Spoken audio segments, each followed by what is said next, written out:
با سلام و وقتتان بخیر. شما بیننده تازه ترین های این ساعت از شبکه جهانی یک هستید.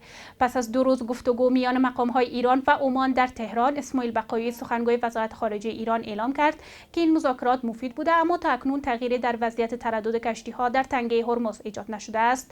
به گفته او، دو طرف درباره سازوکارهای مدیریت ایمن کشتیرانی در تنگه هرمز تبادل نظر کردند و با وجود پایان سفر هیئت عمانی، رایزنی های سیاسی و فنی همچنان ادامه خواهد داشت.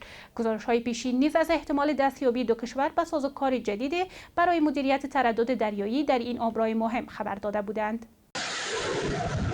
با وجود توقف نسبی حملات نظامی میان ایران و آمریکا، فضای تنش در منطقه همچنان شکننده است. کاخ سفید با وجود گزارش‌ها درباره توقف موقت تشدید حملات آمریکا علیه ایران تاکید کرده است که همه گزینه‌ها همچنان روی میز است. استیون چانگ، مدیر ارتباطات کاخ سفید، گفته واشنگتن راه حل دیپلماتیک را ترجیح می‌دهد، اما اگر ایران علیه تنگه هرمز یا متحدان آمریکا اقدام کند، گزینه نظامی همچنان پابرجاست. رئیس جمهور همیشه در گفتن این که راه حل دیپلماتیک را ترجیح می‌دهد ثابت قدم بوده است، اما اگر ایران به فعالیت‌های تروریستی در تنگه هرمز یا علیه متحدان خود ادامه دهد، همچنان همه گزینه‌ها را حفظ خواهد کرد. پس از تحریم‌هایی که اقتصاد ایران را فلج کرده و 13 روز حمله به هدف‌های نظامی این کشور، بهترین گزینه برای تهران حرکت به سوی یک توافق از طریق مذاکره است. در غیر این صورت ایران می‌داند که با چه پیامدهایی روبرو خواهد شد. در همین حال رسانه‌های آمریکایی گزارش دادند که دونالد ترامپ فعلا از گسترش حملات به ایران خودداری کرده است، تصمیمی که گفته می شود به دلیل کاهش ذخایر موشک‌های پاتریوت و نگرانی از واکنش متحدان عرب اتخاذ شده است. همزمان فرماندهی مرکزی ارتش آمریکا سنتکام اعلام کرده است که محاصره دریایی علیه ایران همچنان ادامه دارد و نیروهای این کشور چندین کشتی را که قصد نقض این محاصره را داشتند متوقف یا تغییر مسیر دادند. اما محمد اکرم نیا، سخنگوی ارتش ایران، اعلام کرده است که با توقف حملات آمریکا طی 2 شب گذشته، نیروهای ایرانی نیز به عملیات نظامی خود پایان دادند. به گفته او، راهبرد ایران در این دوره از درگیری‌ها تلافی جویانه بوده و هر گونه اقدام آینده آمریکا با پاسخ متناسب تهران روبرو خواهد شد. در 2 شب اخیر امریکایی‌ها حملات خودشون رو متوقف کردند و از اونجایی که ما هم اساساً همونطور که عرض کردم راهبردمون تلافی جویانه بوده، عملیات‌های تلافی جویانه رو متوقف کردیم و البته در طول این 14-15 روز هم که عرض کردم ما عملیاتمون یه ویژگی‌های خاصی داشته، از جمله اینکه سرعت در پاسخگویی و دقت در پاسخگویی و تمرکز بر روی تأسیسات راداری و مراکز پشتیبانی دشمن بوده که تلاش کردیم که به هر نحوی که شده دشمن رو از ادامه تجاوز خودش باز بداریم.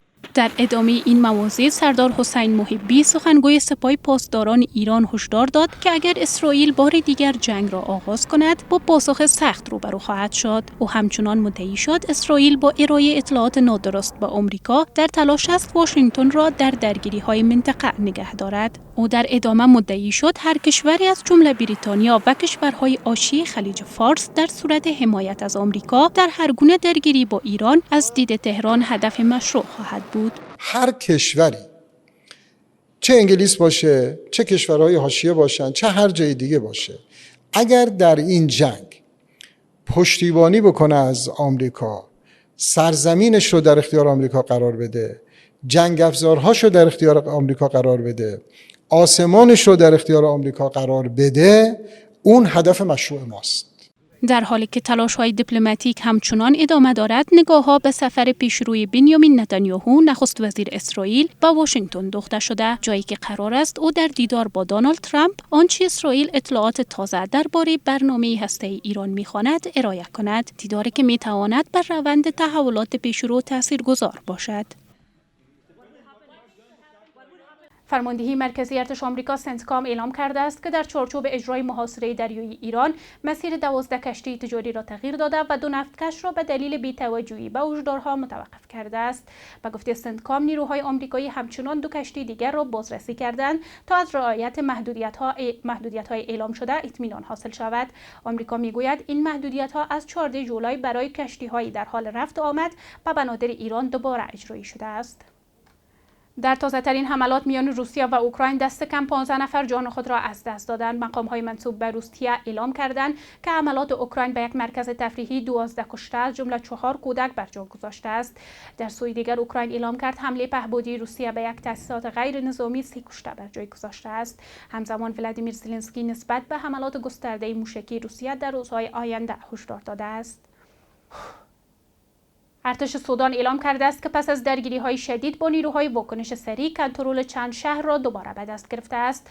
به گفته ارتش این مناطق از نظر نظامی و تدارکاتی اهمیت زیاد دارد و بازپسگیری آنها مسیرهای اصلی پشتیبانی نیروهای واکنش سریع را قطع کرده است. پلیس آلمان اعلام کرده است که یک موتر در پارک شهر برلین آلمان شماری از افراد را زیر گرفته که در نتیجه یک نفر را کشته و دست کم 15 نفر دیگر زخمی شده است.